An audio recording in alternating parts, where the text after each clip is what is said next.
Greetings, my friends. Maerlande, once again, the spectacle of Perspicuity, turn number 5. We could see some success on the search front. We're going to keep moving up to go for Alteration 3. As discussed before, a quick hit of the S key to highlight Astral Magic, and we're going for Body Ethereal. When that's done, I'll be moving to Conjuration to do my Voice of Tiamat site searching. Patrolling troops have done well, and my capital unrest is 0, taxes remain at 130. I find that 130 is fairly stable with growth 3, you don't lose any population, and I do have some fairly massive gold requirements. Now let's look around and have a look at the overall action. We can see some significant troop movements. First off, let's look at recruitment. Okay, I bought an Aboleth this turn. Simple enough. We'll keep building up our research core and our Magi, hoping for those good randoms. Here over at the Oriental Sea of Gore, number 38, we're building a temple. And I've put together that entire army as a group to see if I can take out these ghouls and soulless in number 37, the Forest of Forum Trolls. Well, we know plenty of those.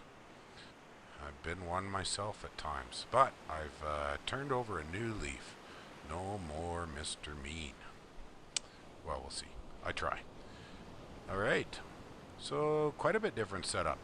I put my little 3 single guy squads up front, my big pack of polypals, and I've moved everybody up farther forward. The hope there is that this keeps my prophet with its smiting in a good location to get some smite on. Smite doesn't have a great range.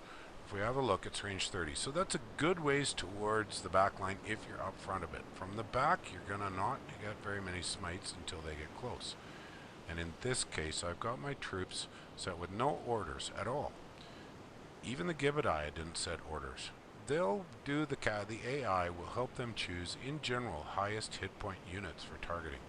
That's something that's very common, especially with mind spells and other types of fatigue spells, or things that don't do direct damage or might not have resistance. The casting AI does not appear to be able to see magic resistance. So it will sit there and blast away mind spells, mind blast, soul slay, paralyze forever at a high magic resistance super combatant if it's the highest hit point unit on the map. But this is useful if I do happen to come up against something a little bit bigger in the early game, like the past turn with elephants. They should target those elephants, or whatever is sort of deemed the most nasty threat. The Aboleth, still don't have much in the way of spells to make him do anything else, so might as well take advantage of his innate shooting. And I am using my Slave Guardians as flankers. They're a little bit faster. We discussed that before. The speed of 9 on the spawn. And up here, speed of 8. I'm sorry, a little bit slower. So the spawn will move up first, take the hits, and along comes the flanking squads. So that's pretty straightforward. The fortress, 2 more months to go. We'll have the temple, and then we'll begin the process of buying more mothers. Other action. We've got this Aboleth, Xynotogly. He's heading off to do some research at province number 70. Action over here, Lagux, he's picked up all of the free spawn that was available. So he can bring them next turn here to province 70 and get ready to take a shot at that number 59. Other action, bringing along some more troops with a couple of extra commanders. They've got no duties in that area. Recruitment, another mother, kind of to be expected, and again, another Aboleth. So 2 more Aboleths, good kick to my research. It's still far behind, but Mind Lords and Aboleths are expensive magi. They're good, they're powerful, but they're expensive. And they have very limited item slots, which is somewhat of a restriction. There's not a lot of other action. I will be preparing. You can see I'm sitting here hanging out, waiting for that chance for another 800 gold for another Kelp Fortress. We can take a quick look. There you go, Kelp Fortresses. 3 turns to construct, 800 gold. If we have a look at kelp fortresses, they're not very advantageous. They've got administration of 10, so 10% more gold, pretty trivial. Defense value of 100, that's almost insignificant. But we are going to have them constantly reinforced by free spawn, stuffed with free spawn. Something that Riley will have a problem with is upkeep will become an issue. Polypel spawn are rated at a gold cost of 0, so they don't have any upkeep. But the Gibbetite do add up. As we discussed in previous turns, about 2 gold per Gibbetite. So that is not outrageous upkeep, but relative. And I don't have any sacred magi. So all of my magi are at full upkeep. So at the moment, my income's good at 1105. My upkeep is very moderate, but that's going to change quite quickly. As far as my opponents, we'll run a quick review of the graphs. Starting with provinces, that's where I like to start. Everybody's still expanding a little bit, and I am behind. Forts, okay, they've all got 3 forts now.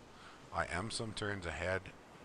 I expect I'm some turns ahead in preparations.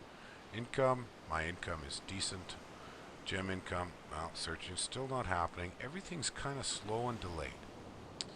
But it's as I expected when I did my test games. I ran a dozen or 20 different test games, just seeing what was working and what wasn't.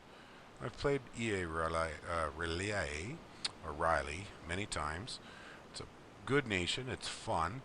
It's a little bit on the weak side when you compare it to powerful land nations, like in particular Helheim.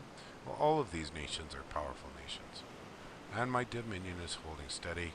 Army size, well, that's where my advantage really shows.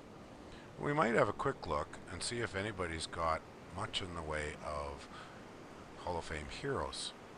Helheim, 1, 2, 3, 4. Oh, but 2 are dead. So he's been taking some risks and it's been costing him. I have a couple.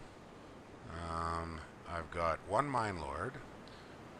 And that's a nice one. Astral 5. That's a valuable random Mine Lord.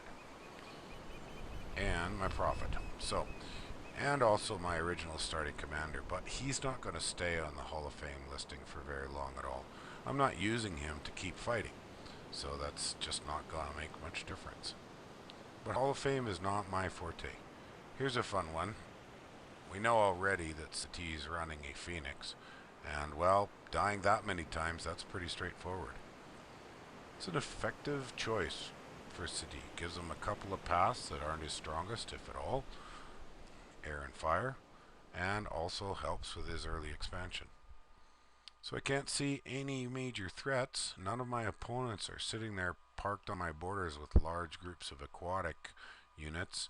Well, here's a few, some Ictiids, but I don't think he's going to threaten me. I'd have a really easy time taking back that water he took from me. So I think we're going to call that done for turn number 15. Once again, I hope to see you in game. Take care. Goodbye.